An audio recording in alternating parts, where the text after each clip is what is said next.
예, 아까 제가 잠깐 말씀드린 것처럼 그렇게 이제 뭐 카메라를 좀 선물을 받았는데 그 카메라에 들어있던 매뉴얼이 꽤 두꺼웠거든요. 근데 저는 여러분들은 모르겠어요. 저는 어떤 것들을 샀을 때 매뉴얼을 잘 안 읽게 되는 것 같아요. 그래서 이제 요즘에는 사실 간단한 선풍기 하나 사도요. 매뉴얼이 생각보다 두껍게 들어있는데 그거를 저희가 사실 잘 안 읽습니다. 주로 언제 읽게 됩니까? 고장이 나야죠. 근데 이제 고장이 나면 또 없어요. 이미 버려가지고. 제가 대학생 때 되게 재미있게 봤던 책이 하나 있어요. 이 내 몸 사용 설명서. 그래서 이제 매뉴얼이라고 써져 있었는데 이게 이제 몸의 부위마다 어떤 역할을 하는지 또 거기를 건강하게 쓰려면 어떻게 해야 되는가를 되게 재미있게 그림이랑 같이 써놓은 책인데요.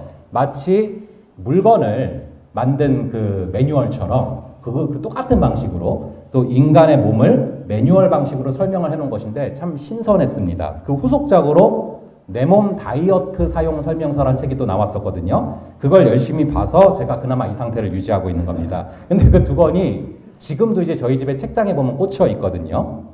근데 여러분, 이 성경은요, 내 몸을 사용하는 설명서 정도가 아니에요. 우리가 살아갈 때 우리의 삶을 어떻게 살아가게 되고 또 우리의 삶이 어떻게 진행되는가, 이것을 다 설명하는 책입니다. 그래서 우리가 살아가는 삶의 원리들이 여기에 다 들어가 있습니다. 그걸 따져보면은 굉장히 짧은 분량 아닙니까? 우리 삶의 모든 원리가 다 들어가 있는데 이 정도의 분량으로 다 담았다면 가성비가 굉장히 뛰어난 그런 책인 것이죠. 우리 인생에 대한 사용 설명서가 이 정도 분량밖에 안 되는데 한 번 다 읽어봐야 되지 않겠습니까? 예, 그래서 여러분 창세기부터 계시록까지를 전부 한 번 읽고 나시면요. 분명히 우리의 삶을 바라보는 안목이 달라질 수밖에 없는 줄로 믿습니다. 고난을 해석하는 우리의 눈이 달라질 수밖에 없습니다. 예전에 한 가수가 쓴 곡 중에 이런 가사가 있었어요. 이 갤럭시, 핸드폰이죠. 갤럭시를 똑바로 쓰려면 삼성에게 물어보고 아이폰을 똑바로 쓰려면 애플에게 물어보듯이 인생을 똑바로 살려면 인간 만든 사람을 찾아서 물어보는 게 당연한 이치라는 그런 가사가 있었는데 참 맞는 말 아닙니까? 그렇게 성경은 우리 삶의 다양한 원리들을 담고 있는데요. 그 원리 중에 하나가 뭐냐면은 여러분 많이 들어보셨을 겁니다. 이 영화나 드라마 혹은 책을 볼 때 이 플롯이라는 게 있습니다. 흐름이라는 게 있죠. 그래서 여러분들 이거 들어보셨죠? 발단, 전개, 위기, 절정, 결말. 예, 그렇게 발단, 전개, 위기, 절정, 결말 이런 흐름이라는 게 있어요. 그래서 절정, 이 클라이막스로 가기 전에 꼭 등장하는 게 무엇입니까? 위기입니다. 이 위기는 형통하지 않은 거예요. 절망할 수밖에 없는 겁니다. 답이 안 보이는 거예요. 그런데 역설적으로 위기 다음에 절정이 있어요. 그래서 우리가 답이 없는 상황에서도 사실은 답이 준비되고 있다라는 것입니다. 이 성경이 그런 얘기들로 넘쳐나지 않습니까? 십자가와 부활이 그래요. 십자가의 고난이 없이는 절대로 영광이 없습니다. 그래서 하나님은 절대로 우리를 그냥 무조건 만사 형통의 자리로 이끌어 가시지 않습니다. 수많은 절망과 한계의 상황들을 겪게 하시고요. 그 속에서 하나님의 숨겨진 계획들을 경험하도록 하시죠. 오늘 본문이 바로 그런 얘기들입니다. 이 아브라함의 가족은요. 비교적 부유한 그런 가정이었어요. 집도 있고 가축들 뭐 낙타도 막 10마리 막 보내잖아요. 그리고 돈도 있고 뭐 하나 아쉬울 게 없는 그런 가정으로 보이지만 이 가정에 한 가지 결정적인 아픔이 있었습니다. 모든 걸 갖춘 것 같지만 결정적인 아픔이 있었으니 그게 뭐냐면 바로 애를 낳지 못하는 그런 불임의 고통을 겪고 있었다는 것이죠. 근데 지난번 봤던 큐티 본문에 보면은 하나님께서 아브라함이 99살이 됐는데 그때 나타나셔서 자녀를 주겠다라고 축복의 말씀을 주시는 것이죠. 저희 한번 창세기 18장 10절부터 12절까지 요 세 구절을요. 한번 함께 그 장면이에요. 99살에 벌어진 장면. 한번 함께 읽어보겠습니다. 시작. 그가 이르시되 사라에게 아들이 있으리라 하시니 사라가 그 뒤 장막문에서 들었더라. 아브라함과 사라는 나이가 많아 늙었고 사라에게는 여성의 생리가 끊어졌는지라. 사라가 속으로 웃고 이르되 내가 노쇠하였고 내 주인도 늙었으니 내게 무슨 즐거움이 있으리요. 자, 여기서 문제가 생긴 거예요. 그게 뭐냐면은 이 말씀을 하나님께서 자녀를 주겠다라고 99살 때 나타나서 말씀하시고 있는데 그거를 뒤에서 몰래 듣고 있던 아내 사라가 픽 하고 웃은 겁니다. 이때 사라의 웃음은 일종의 비웃음이고 의심의 웃음이에요. 말도 안 된다는 거죠. 사라가 왜 그런 웃음을 지었을까요? 방금 살펴본 이 18장에서 사라가 나이가 몇 살인지 아십니까? 사라의 나이가 89살이고 아브라함의 나이가 99살입니다. 성경 표현대로 하자면은 사라는 생리가 끊어진 지 오래됐더라. 현실적으로 너무나 임신이 불가능한 상황인 거죠. 아무리 하나님의 말씀이라 할지라도 자신의 현실을 고려할 때 너무 불가능한 얘기인 겁니다. 그래서 픽하고 속으로 웃은 거죠. 사실 사라는 하나님한테 많이 섭섭했던 것 같아요. 하나님이 이 가정에 자녀를 줄 거다라고 약속하시고 말씀하신 것이 아까 본 게 처음이 아닙니다. 25년 전에 75살 때, 아브라함이 75살 때 하나님이 부르시지 않았습니까? 그때 이미 자손의 축복을 허락하실 거라고 약속하셨어요. 너의 자손을 별과 같이 많게 해서 한 민족을 이룰 거야 라고 25년 전에 말씀하셨죠. 그 후로도 몇 번에 걸쳐서 더 자손을 줄 거다라고 말씀하고 약속하셨습니다. 그런데 약속만 주셨지 말씀만 하셨지 무려 25년이라는 시간이 흘렀고 남편 아브라함은 지금 이제 100살을 눈앞에 두고 있습니다. 그러니까 사라가 속으로 비우는 겁니다. 자식 좋아하네. 내가 저 얘기를 25년 동안 들어왔지 이러면서 절망하는 것이죠.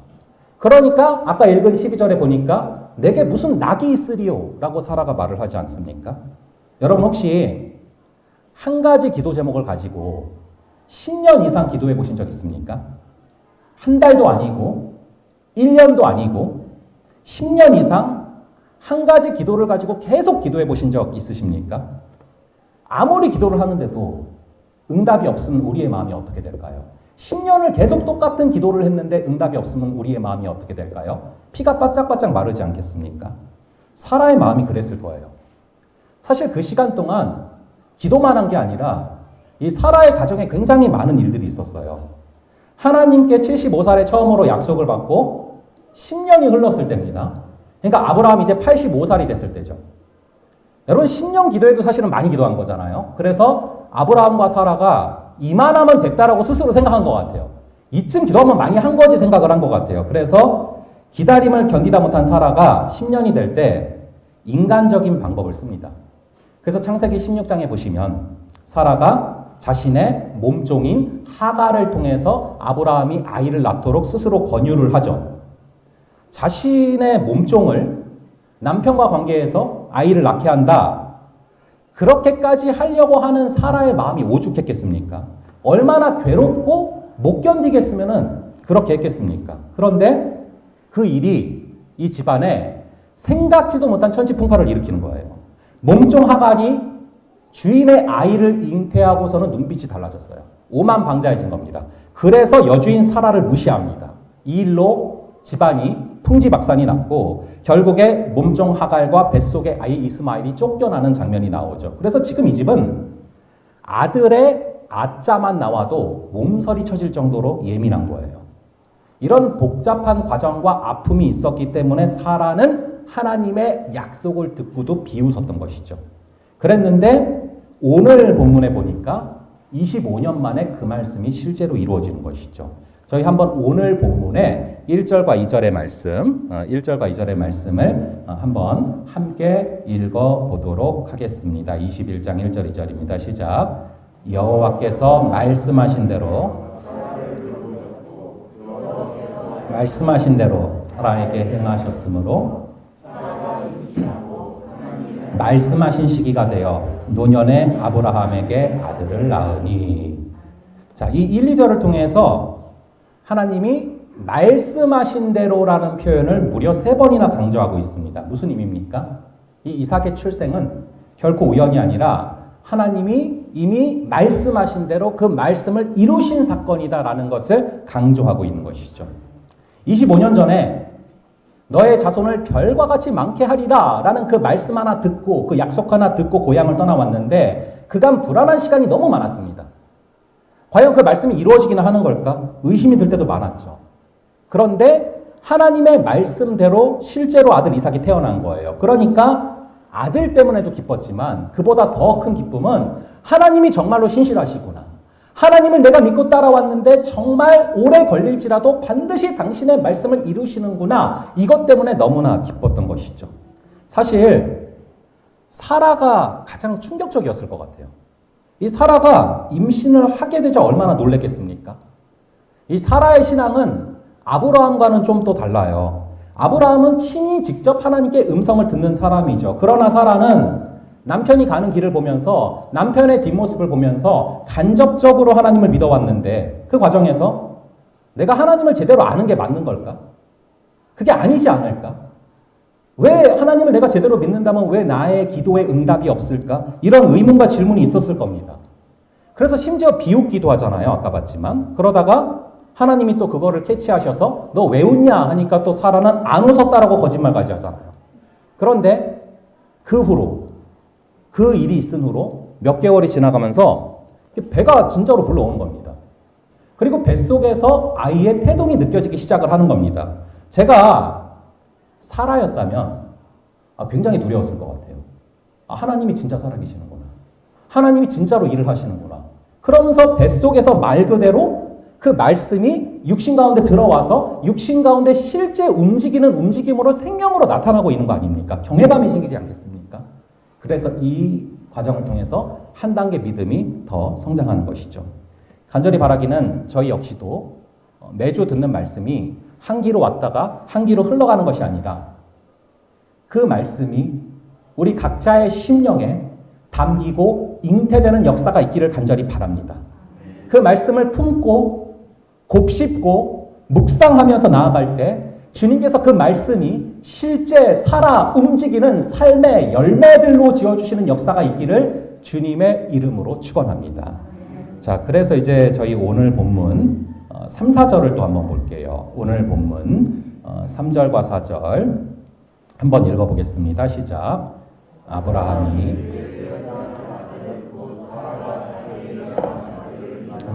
이삭이라 하였고 그 아들 이삭이 난 지 8일 만에 그가 하나님이 명령하신 대로 할례를 행하였더라. 자, 아브라함은 아들 이름을 뭘로 지어야 될까 고민할 필요가 아예 없었죠. 하나님이 아예 정해주셨습니다. 언제 정해주셨냐면은 아까 창세기 18장에서 사라가 장막 뒤에서 숨어서 웃고 있을 때 아예 하나님이 그걸 딱 집어내시더니 뭐라고 말씀하셨냐면은 너희 아이 이름은 그가 웃었다라는 뜻으로 지어라. 그러면서 이츠하크. 그게 이제 한국말로 번역하면 바로 이삭 그대로죠. 그래서 그렇게 아예 지어주셨어요. 저희 한번 그 장면을 한번 잠깐 볼 건데요. 18장 이제 13절부터 15절까지 13절을 제가 14절을 여러분이 15절을 함께 볼게요. 제가 먼저 읽겠습니다. 여호와께서 아브라함에게 이르시되 사라가 왜 웃으며 이르기를 내가 늙었거늘 어떻게 아들을 낳으리요 하느냐.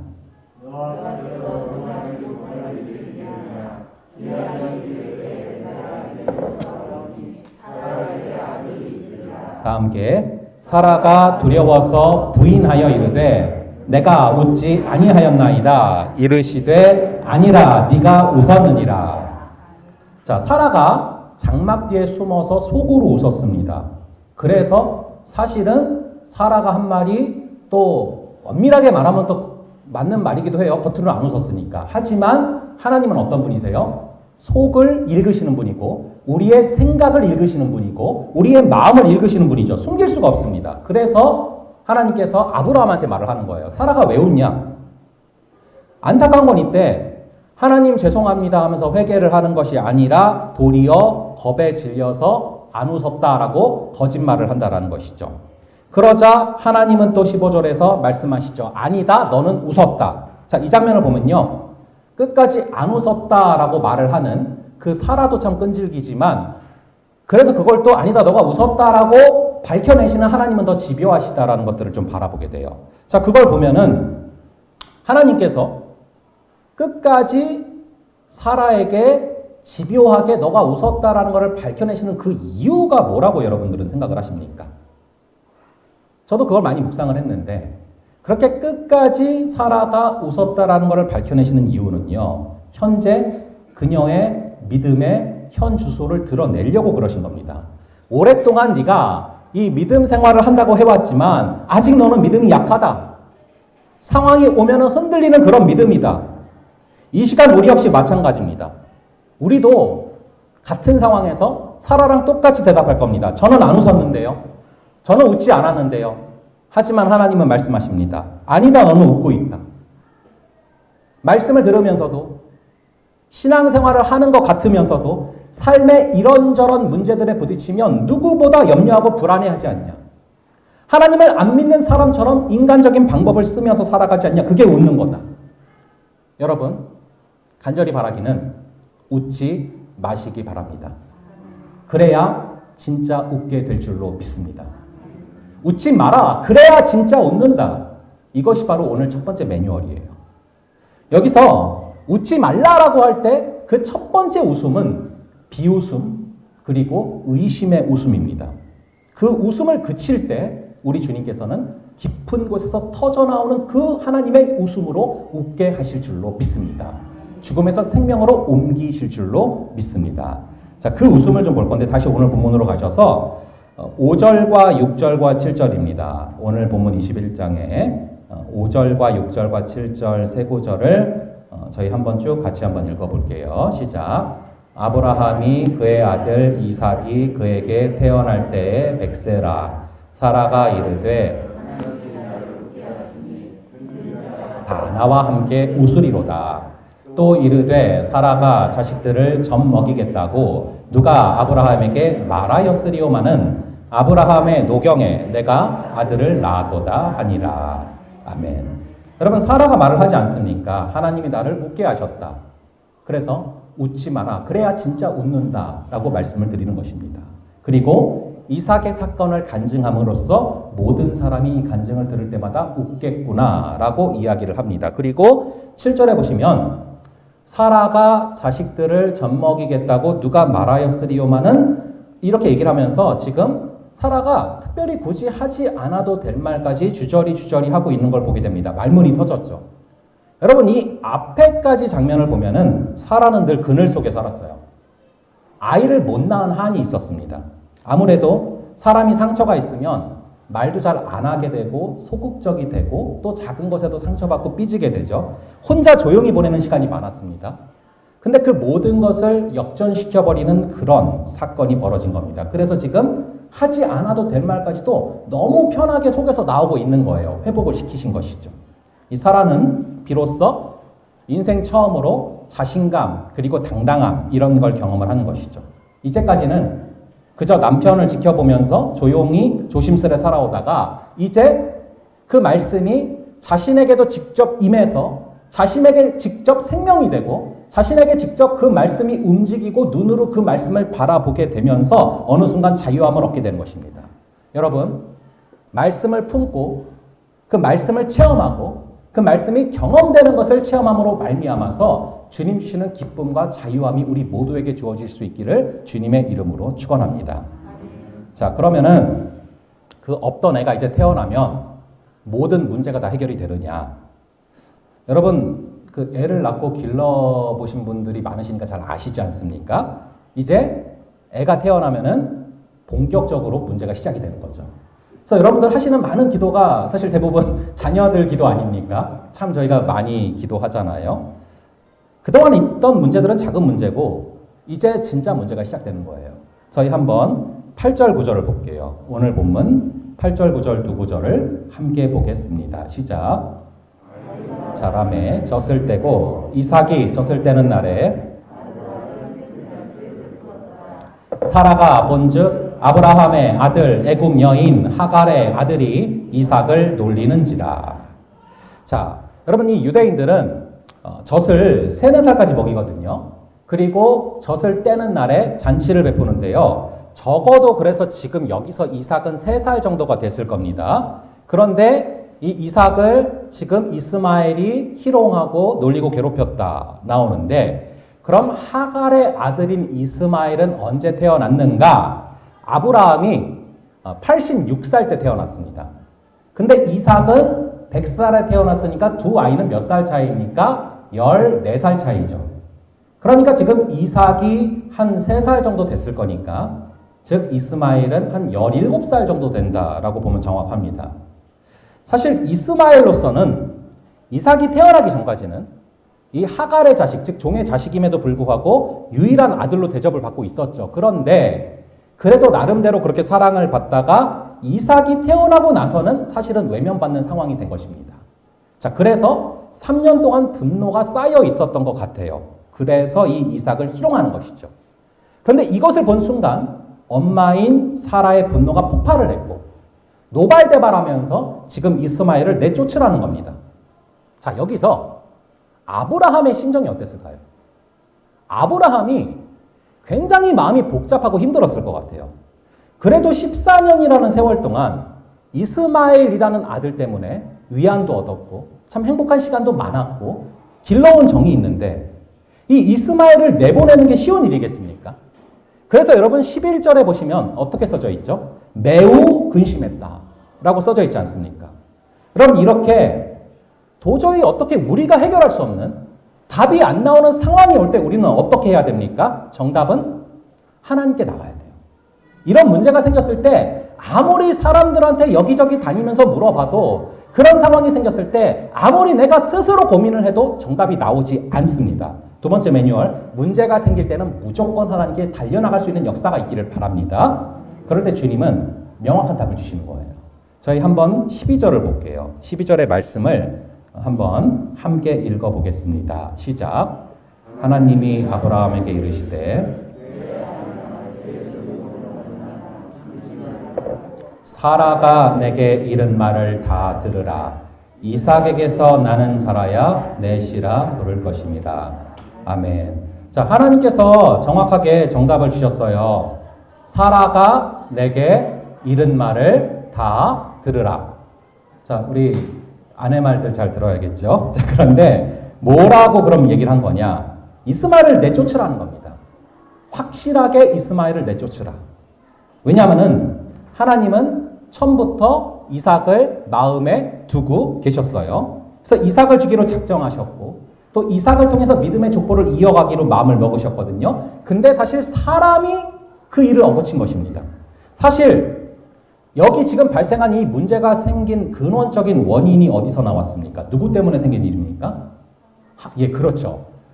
하갈이 아브라함을 유혹해서 생긴 일도 아니고 아브라함이 적극적으로 의견을 타진해서 생긴 일도 아니고 사라가 본인이 주도해서 내 종을 통해서 대를 잇게 하는 게 낫지 않겠냐라고 일을 진행했잖아요. 그때만 해도 사라는 그게 가장 합리적인 판단이라고 생각을 했고 그게 가장 지혜로운 판단이라고 생각했지만 문제를 풀 수 없을 만큼 복잡하게 만들어버린 장본인이 바로 사실 사라라는 것입니다.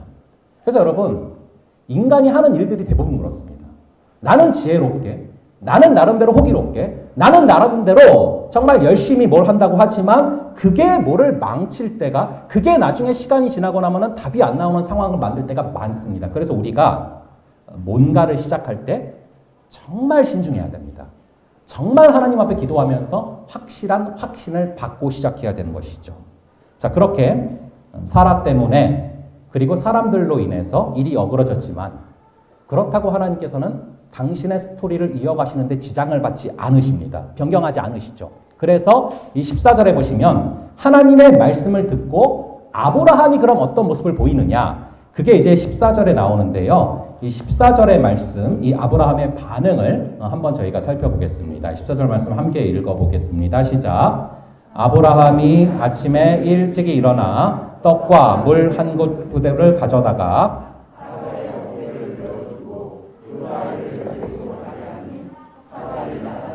브엘세바 광야에서 방황하더니, 자, 아브라함이 아침 일찍 즉각 순종해서 바로 내쫓았죠.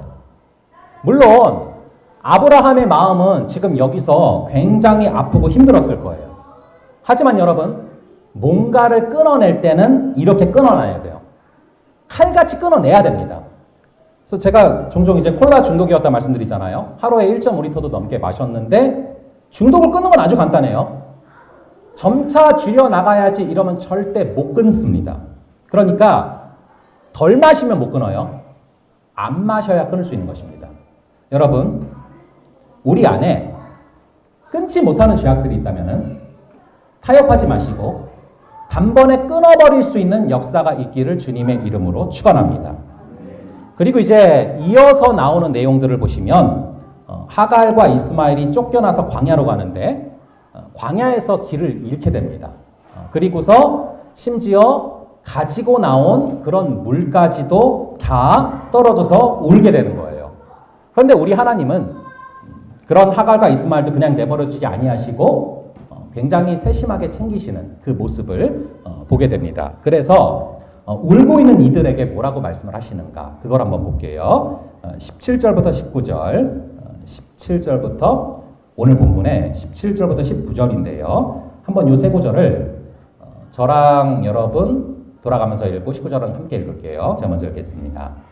하나님이 그 어린아이의 소리를 들으셨으므로 하나님의 사자가 하늘에서부터 하갈을 불러 이르시되 하갈아 무슨 일이냐 두려워하지 말라 하나님이 저기 있는 아이의 소리를 들으셨나니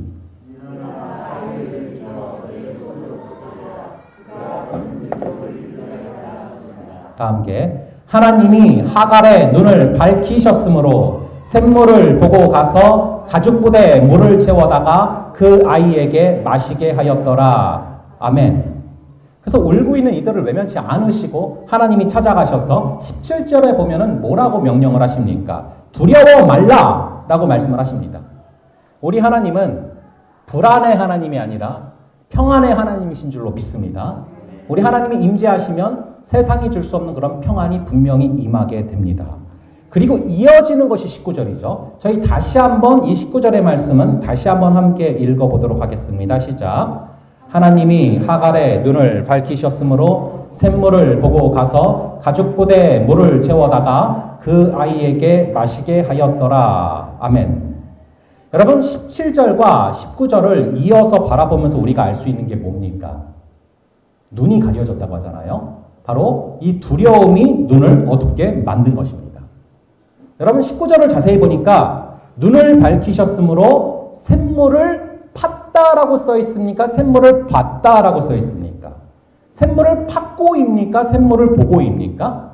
샘물을 보고. 그러니까 그 샘물은 원래부터 거기에 있었던 것입니다. 새롭게 판 게 아닙니다. 원래 거기 있었는데 두려움 때문에 눈이 가리워져서 보이지 않던 것을 주님께서 두려워 말라 하시니까 결국 그 눈이 거쳐져서 그 눈이 밝혀져서 그 샘물이 있던 것이 보인 것이죠. 여러분, 하나님은 이미 우리에게 필요한 것을 다 주셨는 줄을 믿으시기 바랍니다. 이미 우리에게 샘물을 주셨는 줄을 믿으시기 바랍니다. 두려움이 눈을 가리고 시기 질투가 눈을 가리고 분노가 눈을 가려서 안 보이는 것이지 이미 모든 것을 다 주셨습니다. 이미 필요한 모든 샘물 주셨음을 믿음의 눈으로 바라볼 수 있기를 간절히 바랍니다.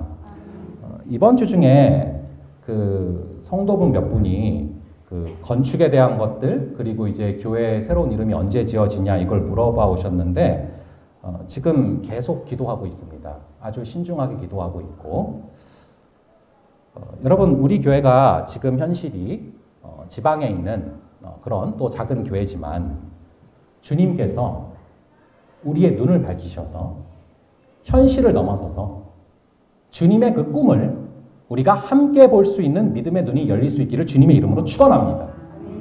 하나님을 배고파하는 수많은 영혼들이 하나님을 목말라하는 어린아이들부터 중고등부 학생들 또 그리고 우리 작년에 이르기까지 하나님을 배고파하고 목말라하는 수많은 영혼들이 하나님으로만 배불러서 하나님으로만 그 샘물이 적셔져서 다른 어떤 죄악된 것들에 눈길이 가지 않는 다른 죄악된 것들을 끊어버릴 수 있는 그런 역사가 우리를 통해서 또 우리 교회를 통해서 이루어질 수 있다는 것을 믿음의 눈으로 바라보며 나아갈 수 있기를 간절히 바랍니다. 예, 우리가 그런 것을 소망하려면 사라가 그랬던 것처럼 그 말씀이 임해서 그 말씀을 실현되는 것들, 하나님이 이것을 이루어 가시는 것들을 체험해야 되는데요. 우리 그런 것들 좀 소망하는 마음으로 함께 좀 찬양하고 기도하면서 나아가도록 하겠습니다. 오늘 함께 찬양하실 찬양은 내 삶에 들어온 주님의 말씀이라는 찬양입니다. 이 사라가 너무 오래 기다려서 10년을 기다리다가 때로는 실수를 하기도 하고 했지만 결국 25년을 기다리는 가운데 그 말씀이 정말로 내 심령에 들어와서 사라는 말씀이 생명이라는 것을 누구보다 강하게 체험했겠죠. 실제로 그 말씀이 나에게 생명이 되고 출산이 됐으니까요. 우리가요, 정말 주님의 그 말씀이 내 삶에 들어와서 나에게 빛이 되고 절망 가운데 소망 보게 하시는 그 역사를 우리 모두가 체험케 하여 달라고 그것을 소망하는 마음으로 좀 함께 찬양하며 나아가겠습니다.